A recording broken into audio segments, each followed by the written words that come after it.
First man in this series is Colonel Mustard, and I decided to give the male characters feminine makeup looks because you can basically wear these for Halloween. I've seen everything on the market shelves, you know, from like a female Tin Man to a female Scarecrow, so I figured why not do a female Colonel Mustard.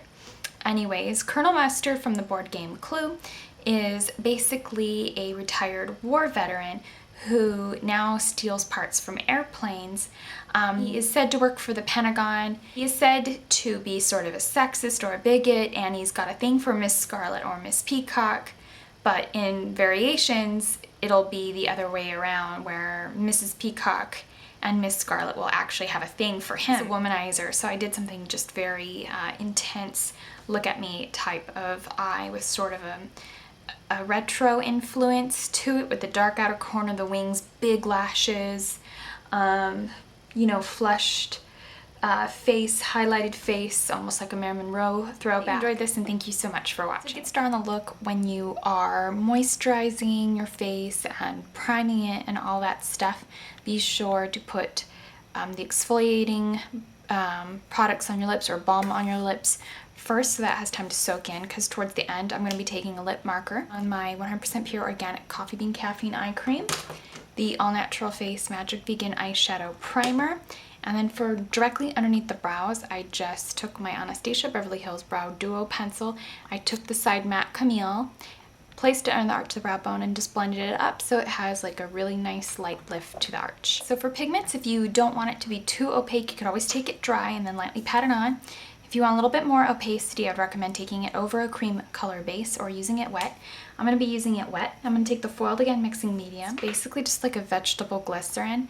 And I'm going to take this up on the dialing tool 772 and just dab a little bit of that on the brush. It's pretty easy to dispense. And a little bit of Sugarpill's Lumi, or not Lumi, sorry, Goldilux, which is a bright gold color. I'm going to place this all over the lids. Now I like to take a little bit more pigment than I have mixing medium, because what I like to do is not get the brush too wet at first.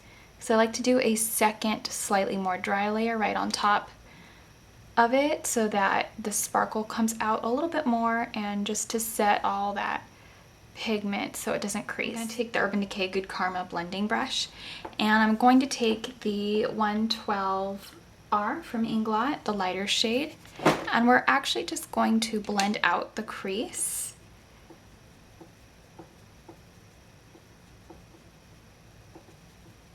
And I'm just going to use soft rotation motions in that lightest brown to get the job done, basically.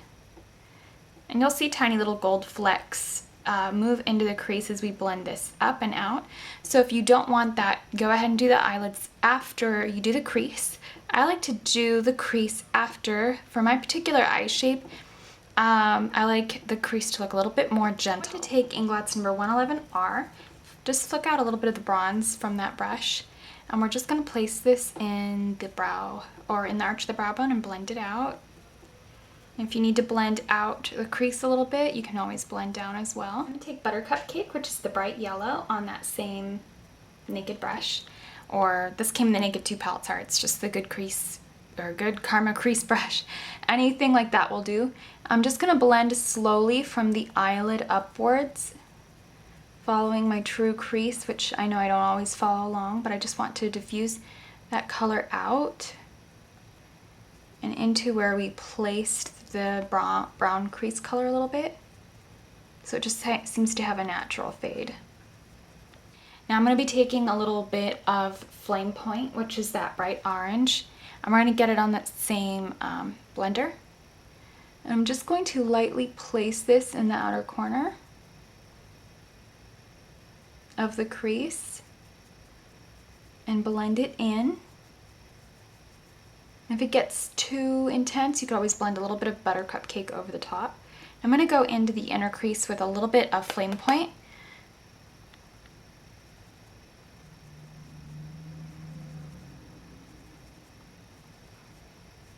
I'm going to take a little bit more of the Inglot color. I'm going to take a mix of the medium and the light shade on that same blender. If the brush isn't working for you anymore, go ahead and take a brand new one.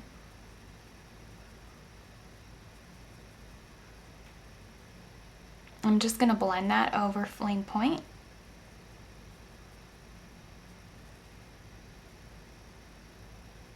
In the deep socket, not completely over it. Alright, so for the outer corner and the deep socket, we're going to take 465 DS, which is a shimmery, pretty brown, and we're just going to blend that out.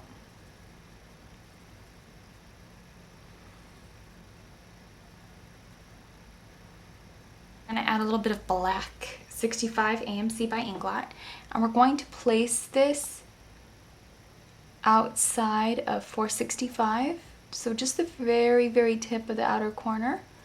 I'm also going to dust this along the upper lash line a bit. I'm going to take the Too Faced 3-Way Lash Lining tool, and we're going to place this on the upper lash line.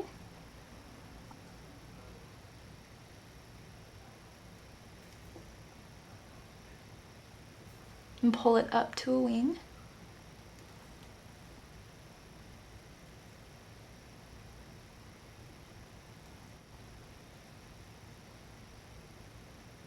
Take Zuzu Luxe Eyeliner and Obsidian.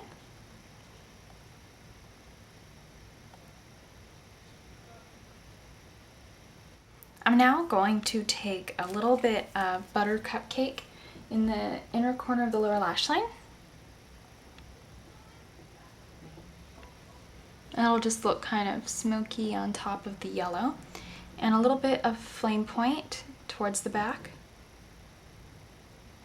The Clearly Liquid Glitter Base, which is the original formula, my personal favorite. Now, if you like waterproof stuff, you could take the more Cirque du Soleil version. Took that all over the lower lash line. Then for the first glitter we took Lemon Tart, which is a shimmer, size number 3. So much fun and bold and gorgeous, and I placed that right on top of Buttercupcake. Now we're taking Carrot Head, which is a very cool orangey, kind of like a very orange redhead color, and this is a size 3 as well, but it's solid, so it'll give a little bit more definition towards the back of the lash line. We're placing that on top of Flamepoint. Don't worry, we're going to do some serious doctoring for the lower lash line. Unless you are going as an actual candy corn, then if it's not meant to be glamorous, then you might just want to do this. I do like to take my finger for the application because it kind of unpacks the amount of glitter I take, and the amount that's going to fall on my face throughout the day automatically comes off, and I can remove it before I put on my foundation. Taking the Too Faced Size Queen Mascara, and we're just going to darken up our eyelashes.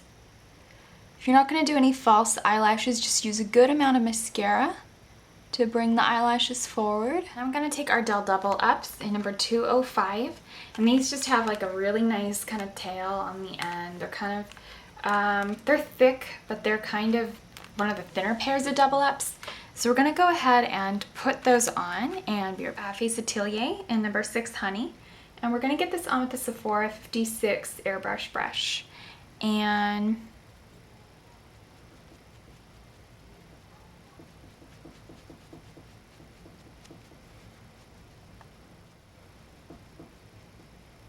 I'm now going to take the Ben Nye Banana Luxury Powder, which is a pretty smooth matte foundation.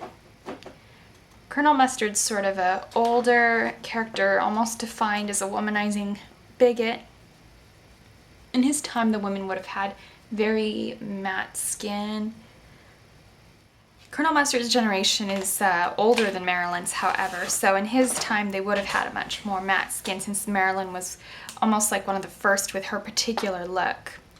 I'm now going to take Chocolate Soleil right here.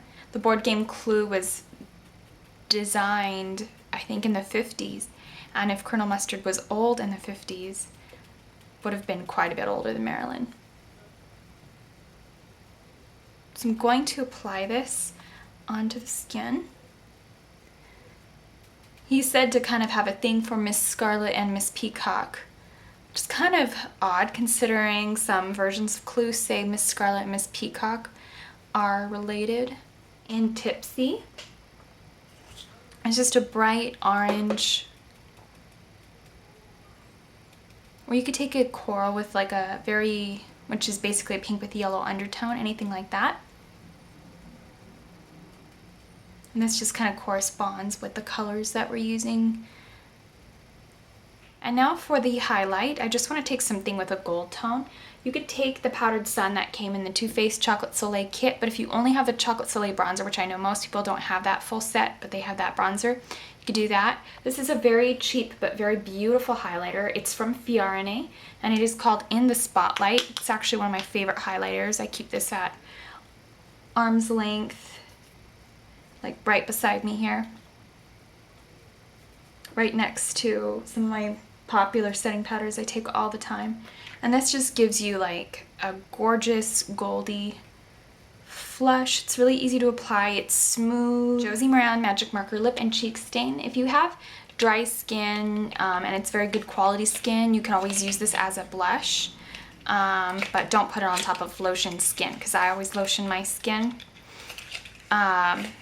Slight redness in my cheeks, so I always have on foundation, but you could use it as a blush. I'm now going to take it as a lip stain, which is why I said, you know, you have to take it dry or the marker's ruined.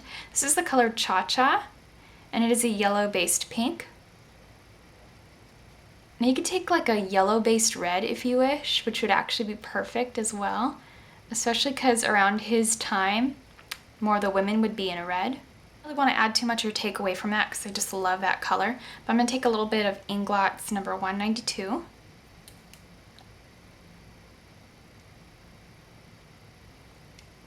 I'm going to finish off with the Urban Decay Super Saturated Lip Color in Love Child. Fun, pretty pink. Okay, I love the base tone Cha Cha is giving it. So I hope that you enjoyed this very fun look. It's actually one of my favorites in the series. I hope you enjoy, and thank you for watching.